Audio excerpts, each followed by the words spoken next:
What up, everybody? We back again, straight from the chair. It's your barber with the bow tie, Marcus. It's Brice Davis of Brice Davis Media. And we back again just to kick some more barber talk. Before we do that, this is off the subject. Well, I'm always hit you with a barber tip. So I'm gonna hit you with the barber tip, which today's barber tip, sitting up straight. Sit up straight, man. This is a problem with the little brothers who y'all like to keep your head down. Sit up straight. That's the only way you're going to get a clean, crisp lineup. You want that razor, you want that enhancement, you want the chalk. Sit up straight, little homies. And sit still without moving. We're going to keep it simple. Just something simple as that. Just sit still. Make the cut that much faster and that much easier. And, sitting up straight projects confidence as well. It does. And the body language, versus looking down like you defeated or something, And that might be the situation. Your body language says it expresses who you are, who you see yourself as. So, that's something that I might have to bring up to my little homies when we in the chair and I'm asking them, why you got your head down? What's on your mind? Because a lot of my guys, we talk. Let's talk about motivation. Real talk. I believe that motivation is inspiration meeting action. And you're taking action on being inspired. And to me, that's being motivated because it's a temporary state. Right. And I think a lot of us rely on being motivated too much to get stuff done. We wait till we feel like doing something instead of just getting it done when it needs to be done.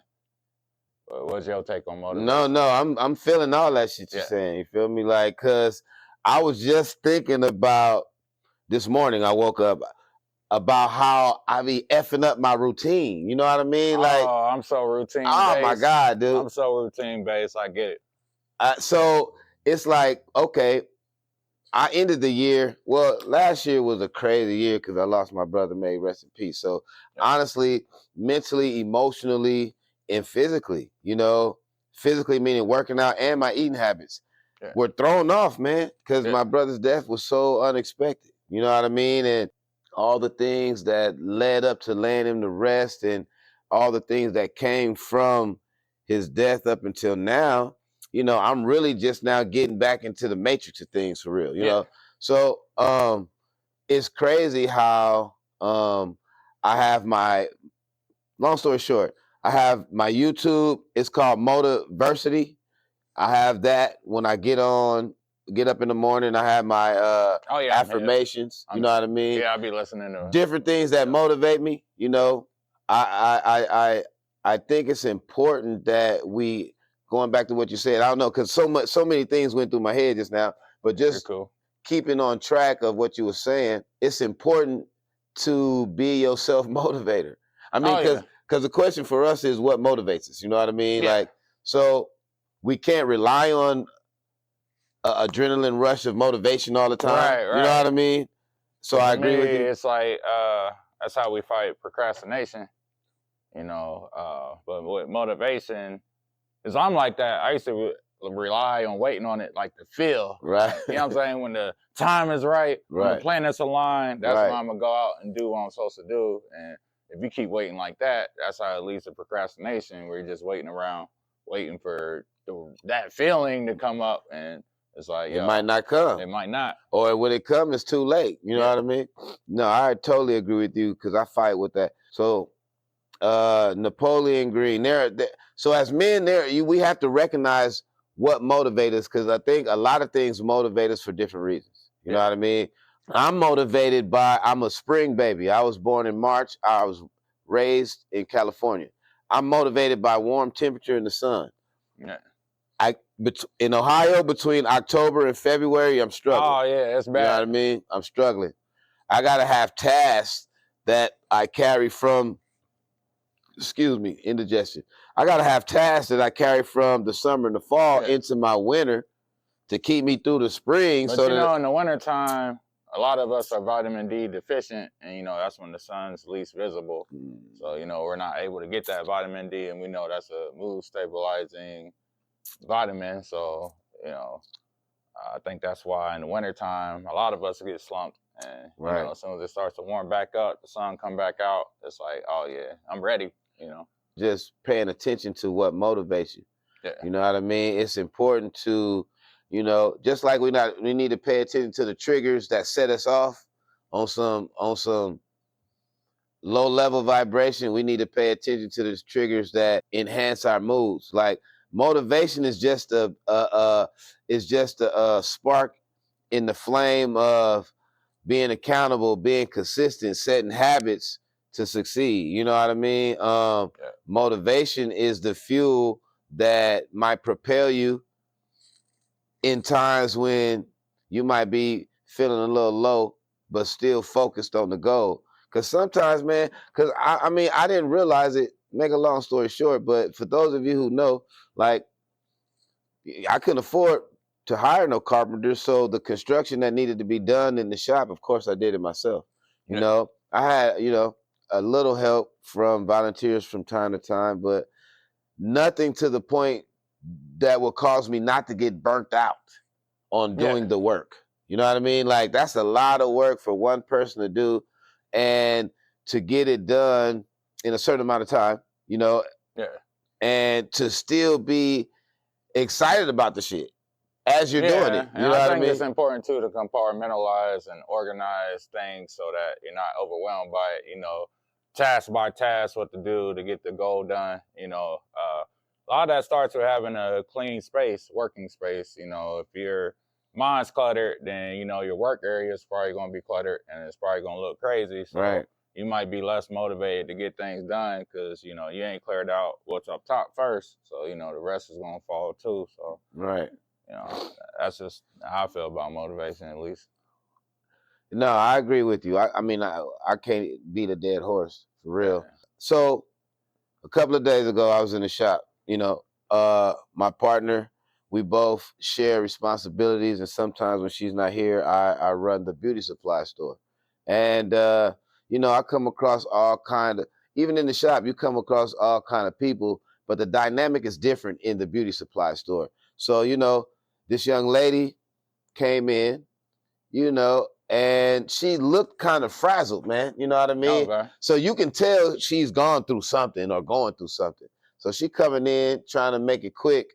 And then the boyfriend come in. I assume these are college students, early 20s. I don't think, maybe he might be 25, but I don't think they're older than 25. Long story short, the exhibition was crazy because I don't think I've been in front of like domestic violence in a long time, bro. You know what I mean? Like a long time.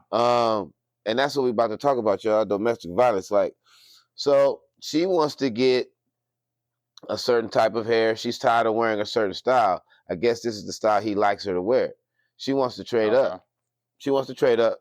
And he doesn't let her. Of course, he's harboring the card, and I think the card actually has her name on it. You know what I mean?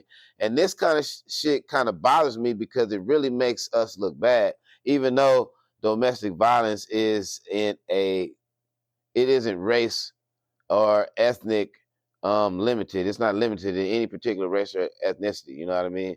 But to be in front of the shit and to see how it went down, to make a long story short, he bullied her into getting the hairstyle that he wanted her to get. And you can tell he put hands on her because she was frazzled every time he made a move. You know what I mean?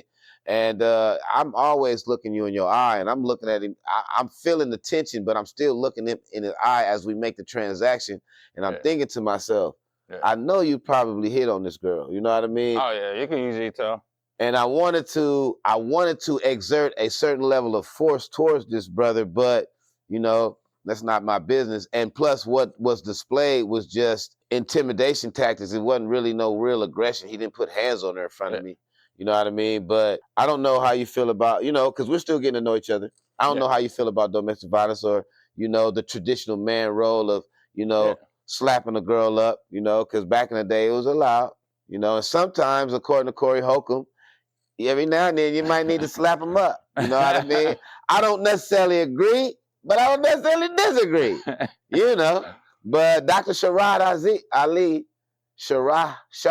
Ali even said that every now and then a woman needs to be slapped. I'm not promoting slapping a woman. I'm not.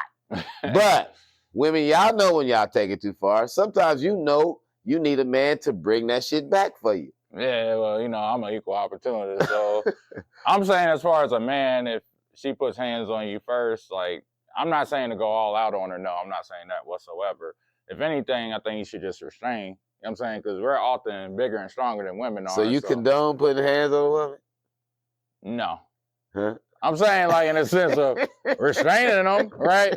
So, but if it's a joint, right, you see I'm a little guy, right? Right. If she's like 6'3", 260 or something, like, there's certain girls I can't play with as a little dude. So, but you gotta be careful intervening in domestic situations, because a lot of times the woman will go back. There's this time we was at the Oregon district and dude was talking crazy to this girl. They didn't know each other. The girl was just on his, you know, and he was talking crazy to her because he was drunk. Right. Some dude out of nowhere came out and started fighting him, like started squaring up. They started throwing punches, blah, blah, blah. That was kind of equal for real. Right. And then afterwards, you know, they dude walked off as if nothing happened. And the girl jumped right back on the dude. And then dude still talked crazy to her, calling her all types of B's and out her name. So, you know, that's when I learned, like, you got to know when to pick fights and know when to back away. Like, there is times that you may see it and need to intervene. But, you know, there's also times where you got to observe and see, you know, try to read the situation before you just immediately jump up. And I think in today's progressive times with so much information and so much ability to learn your emotion, I think men, and it's saying a lot for the average guy who barely knows how to read nowadays, but I think men need to up their game, you know, when it comes to dealing with women and dealing with their own personal emotion. You know what I mean? Yeah, if it gets to the point where somebody's putting hands on each other, you just got to walk away. Yeah, like, there's no better response than walking away. You just got to be cool about it. Like, don't get hyper emotional, then attack her, just know when to bounce. You know what I'm saying? Personally, if you're dealing with domestic violence, ladies, if you're watching this, man, there's nothing worth being in a relationship where your worth isn't valued. You know, real talk. Like, it's so easier said than done, but then again, it's not. Like, prison is a terrible place to be, whether you're locked up behind bars or you're locked up in your own head because of the intimidation factors that come from an aggressive spouse. Like, for real. You know what I mean? Like, don't put yourself in that prison. We also got to talk, too, about the other side of the coin. You know, it's rare, but not really. Well, no, yeah, I was going to mention that because nowadays, women is putting hands on men. I come from an age where, you know, it was okay to smack you. You know what I mean? Like, it was never okay. Let me reframe that. It was never okay to smack a girl, but socially speaking, it wasn't frowned on as much. You know what I mean? I don't think fighting ever gets you anywhere. You know what I mean? I can't kiss on the face that I just bruised. You know what I mean? I wanna lick you, not split you. You know what I mean? Like, I'm not trying to do it. First of all, we do not play fight. Like, I'm not gonna hit you, you're not gonna hit me. You know what I mean? The boundaries should the boundaries should be set at the beginning for men and women who are experiencing abuse. Nigga, set the boundaries from the beginning. If you got hit the first time and didn't like it, well, if somebody hits you once, what makes you think they're not going to hit you twice or 3 times? But, like, you know, Stockholm Syndrome's a thing, too. So there's a small percent of women that... Oh, I've dated a couple of women twice in my life that asked me to put hands on them on some punching bag type situation, and I was cool on that. Like, you don't love me enough. Yeah, it's not. And it's unfortunate, ladies, if you're living that life, you know, seek counseling, man, because you're not a punching bag. And a man shouldn't have to hit you to prove his love. And men, you shouldn't have to hit a woman to make her love you, because love is not violent. You know what I mean? Love is not aggressive, man. Hey, speaking of which, do you like aggressive women?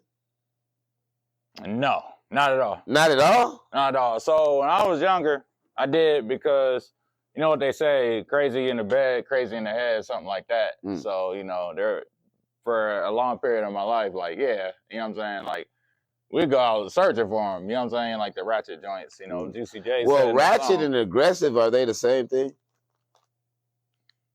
Not necessarily, but usually if you're ratchet, you have aggressive tendencies. Do But you like an assertive woman? yeah, So assertiveness and aggressiveness is two different things. absolutely. Okay.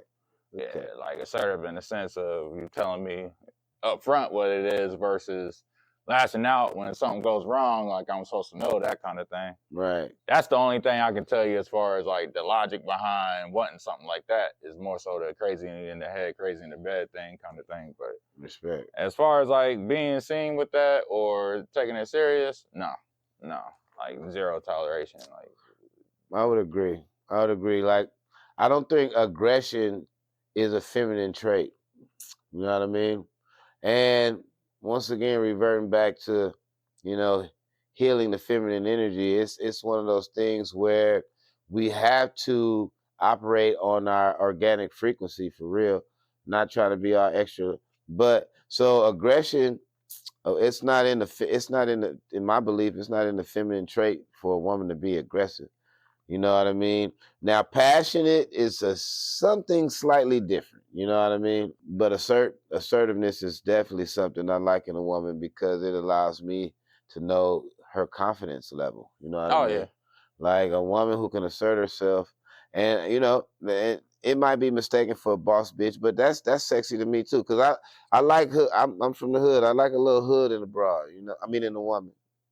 Um, I like a little hood yeah. in my feminine energy. So I don't necessarily need the ratchetness, but I like you to talk a little shit. You know what I mean? I And like being assertive too is putting out boundaries.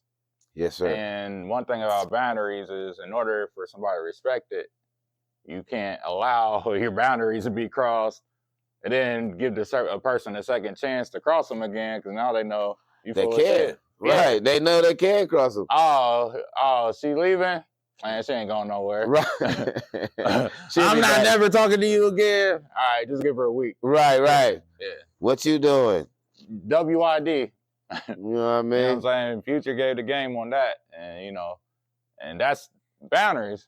And it's like, yeah, that's because we know that we've already crossed them. You know what I'm saying? And that goes for anybody. So would you consider that a green flag? Uh, A absolutely. boundary, a woman giving you boundaries, is that a green flag? Yeah, I would say so. Because we would assume we know what red flags are in a relationship, green Green flags, flags. Oh yeah, to me that's like supporting your man. Like, what giving you boundaries? oh no. Uh, I was just going off. uh, No, not with giving boundaries. No. But I was just saying in general about green flags, oh yeah. like, you know what I'm saying, like showing support and parading. Don't hear that the wrong way, but parading your man, like Right. having pride about what you and your man got going on. I think a green flag also is a woman willing to be transparent in conversation. Women, good thing about that, women are very loquacious. Like they don't have a problem talking. So Yeah. I think for us, a lot of times without thinking about it subconsciously, we are intimidated by their ability to talk. Because men, we don't process the same, and we don't. Oh yeah, not at all. You know what I mean? Not Like, at all. so yeah, no, I think that's a great green flag. Those are good. Those are green flags that most men should look for.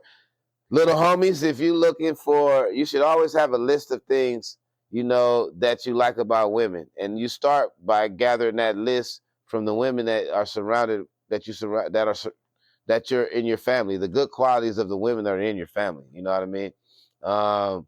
And that'll help you guide yourself around the women you hang around and the women you tend to deal with. Yeah. Because that's something I meant to expand on, last time we potted was your partner being a reflection of you. And, I Hell just yeah. wanted to dig a little bit deeper into what that means and how other people perceive that. Because a lot of times, people will front and say, oh, my ex was a narcissist, or everybody's ex is a narcissist, by the way. Right. But, like they'll say, oh, he did this, that, third, this, that. He did all these bad things to me. My first question, how long was you dealing with it? One. Yeah, I was in a bad a toxic, abusive relationship for 5, 10 years, that lets me know off rip that you allow it. Like, your tolerance for bullshit is very, very very high. Yeah, it's very high. Very high. But you know, on another flip note, being empathetic, you know, sometimes people don't see the value in themselves, so it allows them to be devalued. You know what I mean? Yeah. Sometimes they don't see the value in themselves. They allow themselves to go through that bullshit. Like, for what? I was talking to one of the homegirls, and I'm like, huh? Why? Why did you? But to me, that's still a reflection. Still a reflection. Respect, though. That's what I'm saying. Like, yeah, no. Yeah, who you picking? Yeah. It's all how you feel about yourself. Right, 1,000%. And they be feeling like they're getting off by like talking crazy about them to the next person, not knowing that the person you're telling is already judging you. Like, we can already read you like, oh yeah, you're the type to allow this and that, but you're saying the complete opposite. Right. Like, oh, I'm gonna go on Facebook and type, I'd rather cut grass with scissors than allow a man to do this to me. And it's like, how many times did he do it to you? Yeah, you know what I mean? But Facebook is all entertainment. Right. It's all entertainment, man. Yeah, you know, some of these people, I feel like they be pouring their hearts and souls out. I don't think I had the time for it. I like to be a little more, especially now that we podding. You know, I like to be a little more interactive with Facebook and all those social medias, engines. But yeah, I've never been the type to wear my heart on my sleeve. I think no. Like, don't get me wrong, I don't mind talking about my emotions and what I'm going through with people, but I'm not the type to treat Facebook like a diary and say, oh my God, I'm having the worst day ever, this, that, and the third happened to me. And it's like, I would like to. I mean, because see, 100, man, for a lot of people, Facebook is therapy. And it's a culture of people that can give you a little feedback, whether they don't know what they're talking about or they don't. You know what I mean? And people have allowed Facebook to be, specifically Facebook, to be a support system. I'm not that invested yet. I would like to be. Does venting really help, though? Well, for some people. I agree. You know what I mean? On Facebook, the type of environment, to me, Facebook is, that's not the place. Like, if you're really, like... Well, Facebook is everything. It's everything. Yeah, it's like, marketplace. Yeah. It's soft porn. Oh, yeah. It's relationship. It's the club where you can come in and meet people. Like, I'm not advertising it. This is just what I noticed. I use it for particular reasons, to advertise the business and to look for shit I need to buy. Like me, I'd rather vent to somebody that I know is going to give me some type of feedback that'll assist me. But I'm also aware that if I vent about something, I'm not going to be talking about it the whole time. You got to know when to switch the subject. You don't want to drain the person that you're talking to. Versus, like, what I meant earlier by Facebook is these, depending on your Facebook group, I guess, but these people are usually not that circle, you know? Right. Yeah, no. I'm just speaking specifically for the people who feel comfortable using it for that reason. You know what I mean? Like, I could see why and how, you know, and when. Like, sometimes you might pick up the phone, call somebody, and they're not answering right away. Yeah. Nigga, get on Facebook immediately. Yeah. And click, you're going to get 5, baby, I love you, God bless, stay strong, head up, you know what I mean? And for some people, that's a dopamine rush. You know what I mean? You know what I'm saying? When the notifications come in. So, you know, I understand it, but, you know, you just got to know, I think, certain problems, you know. Right. That's cool, man. You know, we don't be trying to talk y'all head off. We be just trying to bring topics to y'all that come across the barbershop and things that we deal with on a daily. Things that you might suggest in the comment section. Just let us know. Text us about. Right. Until the next time we meet, y'all. Peace.